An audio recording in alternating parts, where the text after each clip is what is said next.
दोस्तों हम लोगों की तवक्कुआत के मुताबिक चलते चलते अपनी उम्र गुजार देते हैं और समझते हैं कि लोग हमसे खुश हैं या हमें इज़्ज़त देते हैं और हमारा एक मुकाम है। दोस्तों यही हमारी सबसे बड़ी भूल है।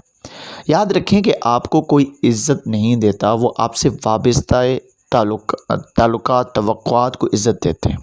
आप कभी किसी से एक दिन गुस्से में बात करके देखें या किसी का मफाद मुकम्मल न करें तो वो फ़ौरन दूर चला जाएगा और फिर आपको अंदाज़ा होगा कि ये आपसे मोहब्बत नहीं थी बल्कि अपने मफाद से मोहब्बत थी। दोस्तों लोगों ने इंसान की कदर करना सीखा ही नहीं।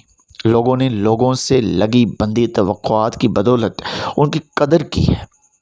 खोखली इज़्ज़त और मकाम के धोखे में रहने से बेहतर है कि इंसान खुल के जिए जैसे जीने का हक़ है, और यही कामयाबी है। याद रखिए, इज़्ज़त लोगों को राज़ी रखने में नहीं है बल्कि इज़्ज़त अल्लाह को राज़ी रखने में है।